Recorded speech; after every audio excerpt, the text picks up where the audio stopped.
কি করলে ডিপ্রেশন কমবে?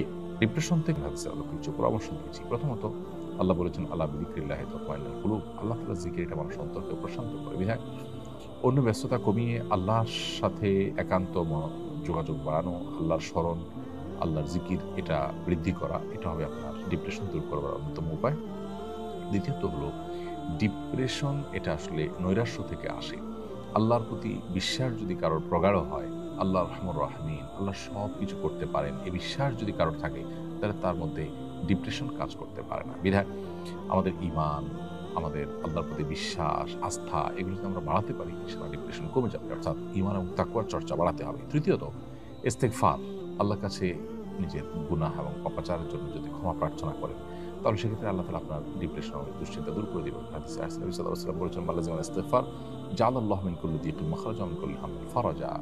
যে ব্যক্তি ইস্তেগফারকে আঁকড়ে ধরবে, অর্থাৎ সবসময় ইস্তেগফার করতেই থাকবে, আল্লাহ তাআলা তাকে সকল সংকটাপন্ন পরিস্থিতি থেকে বের হওয়ার পথ আবিষ্কার করে দিবেন। সকল পেরেশানি থেকে আল্লাহ তাআলা তাকে মুক্তি দান করবেন।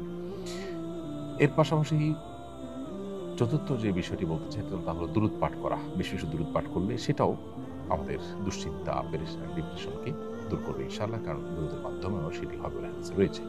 এবং সর্বশেষ বলতে চাই যে বিশেষ দোয়া আছে নবী সাল্লাল্লাহু আলাইহি ওয়াসাল্লামের, আল্লাহুম্মা ইন্নী আউযু বিকা মিনাল হাম্মি ওয়াল হাযান। আল্লাহ আপনার কাছে টেনশন, ডিপ্রেশন, দুশ্চিন্তা থেকে পানা চাই। এই দোয়াটা বিশেষ করে করবেন, ইনশাআল্লাহ আল্লাহ তাআলা আপনাকে হেফাজত করবেন। রিদওয়ান আহমেদ আপনি লিখেছেন, আমি ওয়াসওয়াসার কারণে অনেক সমস্যায় ভুগছি, এর সমাধান কি? অনেক ভাইয়েরা আমাদের, অনেক বোনেরা আমাদের ওয়াসওয়াসার রোগে ভুগছেন। ওয়াসওয়াসার রোগটা খুবই ভয়ঙ্কর একটা রোগ।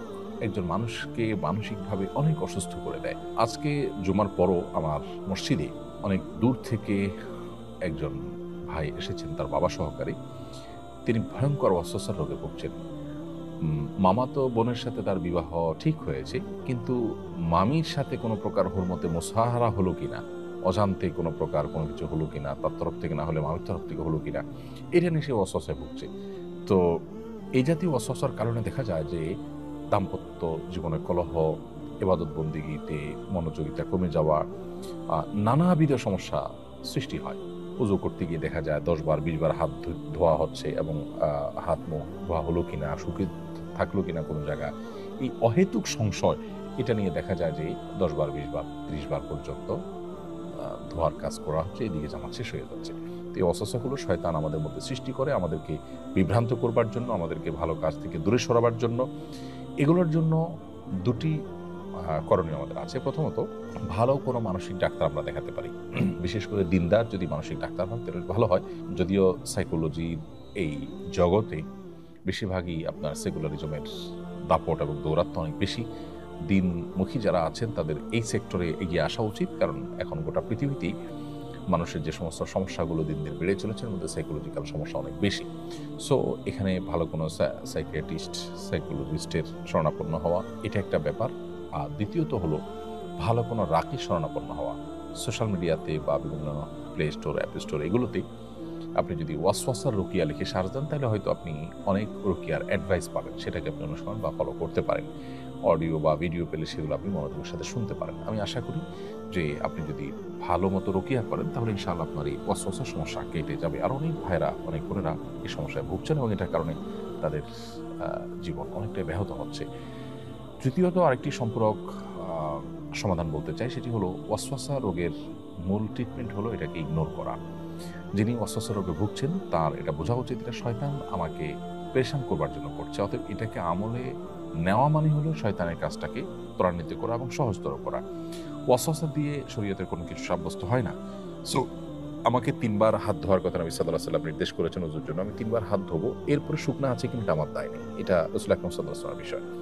পেশাব করার পর অহেতুক ওয়াসওয়াসা যে ফোঁটা আসলো কিনা, আরো আরেকটা ফোঁটা বের হলো কিনা, এগুলো দূর করবার জন্য নবী সাল্লাল্লাহু আলাইহি ওয়াসাল্লাম নিজে বলেছেন যে ভেজা হাত পাক কাপড়ের উপর দিয়ে মারার জন্য, যাতে করে কোনো প্রকার ওয়াসওয়াসার কারণে আপনি পেরেশান হওয়ার সুযোগই না থাকে। কারণ আপনি দেখবেন যে সব পানির ফোঁটা, আমি তো পানি একটু আগে মেরেছি, অত এগুলো পানির ফোঁটা।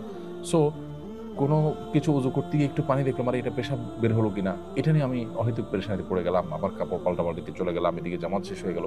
এগুলোকে পাত্তা দেওয়ার কোনো কারণ নেই। অতএব ওয়াসওয়াসাকে ইগনোর করা হলো ওয়াসওয়াসার অনেক বড় একটা ট্রিটমেন্ট, এবং ইগনোর না করে এটাকে আমলে নেওয়া, এটাতে মনোযোগ দেওয়া, এটাতে ডুবে থাকা, এটা হলো শয়তানের সেই শয়তানি কর্মকাণ্ডকে অনেকটা বাস্তবায়ন করতে সহযোগিতা করা, যেটা আমাদের উচিত নয়। অতএব যারা রোগে ভুগছেন তারা এটাকে ইগনোর করবেন এবং আল্লাহর কাছে দোয়াও করবেন যে আল্লাহ এই ওয়াসওয়াসা থেকে আপনি আমাকে মুক্তি দান করুন, আল্লাহ তাআলা হেফাজত করুন। ছেলে হওয়ার সময় আমার খুব কষ্ট হয়, ডাক্তার সিজার করার সিদ্ধান্ত নেন। আমি আল্লাহর সঙ্গে ওয়াদা করেছিলাম নরমালি হলে এতিমখানায় একটি খাসি দান করব।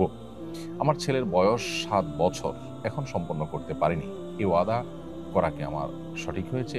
এখন সম্পন্ন করতে না পারায় কি সম্পন্ন করতে না পারায় কি গুনাহ হবে? এ কারণে আমার ছেলের কি কোনো ক্ষতি হবে? আল্লাহর সঙ্গে আপনি যদি ওয়াদা করে থাকেন যেটা হলে আমি এটা করব, তাহলে আপনার এই ওয়াদা পূরণ করা উচিত, এটা আপনার কর্তব্য। আর এটা না করলে আপনি গুনাহগার হবেন। দেরি হয়েছে তারপরও যদি আপনি করে ফেলেন তাহলে এটি আদায় হয়ে যাবে এবং ইনশাআল্লাহ বিইذনিল্লাহ আপনি দায় থেকে মুক্ত হয়ে যাবেন। কিন্তু এর ফলশ্রুতিতে আপনার সন্তানের ক্ষতি হবে কিনা সেটা অবশ্য এর সাথে প্রাসঙ্গিক বিষয় নয়, কারণ সন্তান তো এখানে কোনো অন্যায় করেনি, অতএব তার এখানে লাভ ক্ষতির বিষয় নেই। ক্ষতি যা হওয়ার আপনার হবে, আপনি গুনাহগার হবেন এবং আল্লাহর সঙ্গে কৃত ওয়াদা এটা পূরণ করা উচিত। আপনার যতটুকু আপনি ওয়াদা করেছেন ততটুকু আপনার সাথে থেকে, সো আপনি আগে করতে না পারলে এখন এটিকে পূরণ করবার চেষ্টা করবেন। মোহাম্মদ রিয়াজ লিখেছেন আমার বয়স 17, আমি বাবরি চুল রাখতে পারবো কিনা? হ্যাঁ, অবশ্যই রাখতে পারেন। তমিল ইসলাম আপনি লিখেছেন ফর্সা হওয়ার ক্রিম ব্যবহার করলে কি গুনাহ হবে? এটা স্বাভাবিক আকৃতি পরিবর্তন হিসেবে গণ্য হবে কিনা? উত্তর হলো না। ফর্সা হওয়ার ক্রিম ব্যবহার করলে আসলে আমাদের আকৃতি পরিবর্তন বলতে যেটা বোঝায় সেরকম কিছু হয় না, বিধায় এটা ব্যবহার করা হারাম হবে না। তবে আমরা যখন প্রসাধনী ব্যবহার করব সতর্ক থাকতে হবে এগুলোতে হারাম কোনো উপাদান আছে কিনা। আমরা খাদ্য গ্রহণের ক্ষেত্রে, পানীয় গ্রহণ করার ক্ষেত্রে হালাল হারাম বাছ বিচার করলেও আমরা অনেকেই জানি না যে প্রসাধনী ব্যবহারের ক্ষেত্রে হালাল হারাম বাছ বিচার করার বিষয়টা রয়েছে। আপনি দেখবেন যে ইয়াহুদি যে পণ্যগুলো বয়কট করার জন্য আহ্বান করা হয়, তাদের পণ্যগুলোর তালিকার মধ্যে সবচেয়ে দীর্ঘ তালিকা হলো এই প্রসাধনী রিলেটেড পণ্যগুলো। এই পণ্যগুলোর মাধ্যমে অনেক হারাম বস্তু আমাদের শরীরে প্রবেশ করানো হয়ে থাকে। আমরা এগুলো যখন ব্যবহার করি নানাভাবে এগুলো আমাদের শরীরে প্রবেশ করে, আমরা সেই দিকটাকে অনেকে খেয়াল করি না। অতএব সেখানে হালাল হারাম বিষয়টাকে বিশেষভাবে আমাদের বিবেচনা আনতে হবে। তবে মৌলিকভাবে ফর্সা হওয়ার ক্রিম ব্যবহার করাটা নিষিদ্ধ নয়। ভগ্নিপতি কি শালীকে বিয়ে করতে পারবে কিনা? না, ভগ্নিপতি শালীকে বিয়ে করতে পারবেন না। বিশেষ করে শালীর বোন নিজের স্ত্রী থাকা অবস্থায় যদি বোনের সাথে তালাক হয়ে যায়, বিচ্ছেদ হয়ে যায় বা বোন মারা যায়, তখন শালীকে বিয়ে করতে পারবেন। সাইম ইসলাম আপনি লিখেছেন হাঁটু এবং কোমরের সমস্যা থাকলে চেয়ারে বসে নামাজ পড়া যাবে কি না? হাঁটু এবং কোমরে যদি এত বেশি অসুবিধা থাকে, এত বেশি অসুস্থ থাকে এবং ব্যথা থাকে যে আপনি রুকু সিজদার জন্য যে মুভমেন্ট সেটা করতে পারেন না, কোনোভাবে অসহনীয় কষ্ট হয়, অসুস্থ হয়, তাহলে সেক্ষেত্রে আপনি চেয়ারে বসে নামাজ আদায় করতে পারবেন।